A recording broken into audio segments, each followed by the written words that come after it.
Hey friends, my phone cut out on me when I was showing you the magic loop method, so I just wanted to show it to you a couple more times. I'm at the end of another row, and so I just want to show you how to finish what we're doing here. So you're purling 2 at the end of every row, and the way that you can tell that you're at the end of a round is because of how your tail is hanging off the end.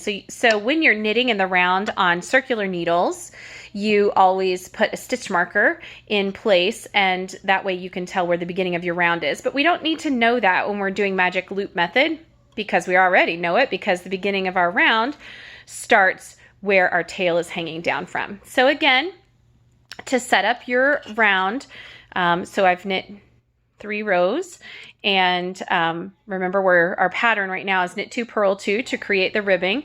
So my yarn is hanging, my working yarn is hanging off the back needle.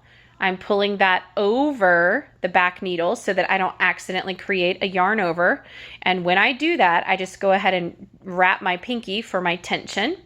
So my yarn is over my back needle. I just pull the back needle out, and I usually stitch for the first couple of rounds a fairly tight first stitch so that you don't have a really gapey first stitch.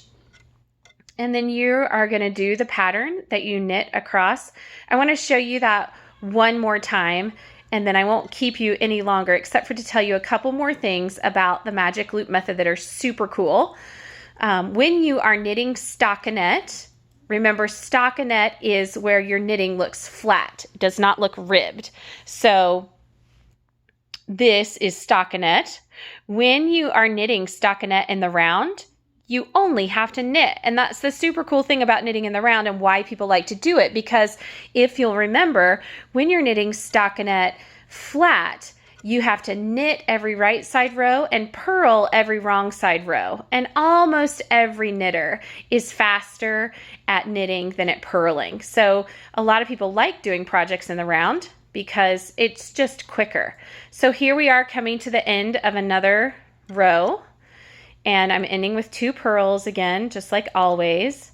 And so now my yarn and my needle, I have this piece on the front that I've just done, and the other stitches are hanging out on the back cable. So I'm just going to turn my work so that that yarn with the working yarn is at the back. You want to make sure you don't wrap your yarn around your needle. And so now I'm going to push through to get those other stitches that were on the cable back onto a needle end. And remember, we have our working yarn on the back needle. We're going to take it over the top, and it's going to look funny, but that's to make sure we don't end up with a yarn over in our project. And I'm pulling out the back needle, and I'm now ignoring these stitches on the back cable, and I'm just going to do our established pattern across the front, which is knit 2 purl 2. And one of the things that I want you to begin to notice is that you don't actually have to count, purl 1, purl 2, because now you can begin to look at your work and see the difference in your stitches. So I can look at this stitch and see this is a knit stitch and this is a knit stitch. So if I lose my place in my pattern, I'm looking at the stitch one row before to see where I am. So you see how knit stitches look different than purl stitches. So purls look like they have a hump, and knit stitches look like a V. So I'm just going to continue across, and I'll show you the magic loop method one more time. If you have patience, if not, just stop the video and start having fun with these preemie hats. But I just want to show you one more time in case you need it.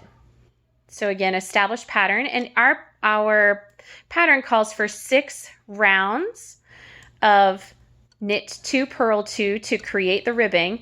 And keep in mind, here I am at the end again, keep in mind you don't actually have to count your rounds. This project is not that specific.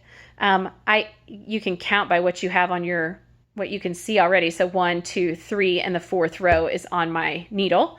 So I've done 4 rounds. So now I'm turning my work so that that needle is at the back, and I'm pushing through the front stitches through the cable to get them back on the needle. So when you're using, most people who do magic loop do it on a 32 to 40 inch cable. When you get better at it, you can do it on a shorter cable. So again, there are there's the tag that lets me know I'm starting my dangling yarn helps me know, well, now here I am again, starting a new round. So that yarn is dangling at the back. Bring it over the top of that needle. That's the most important step, so you don't end up with a yarn over on that round. And then pull the needle out of the back stitches, and they're just going to hang out on the cable.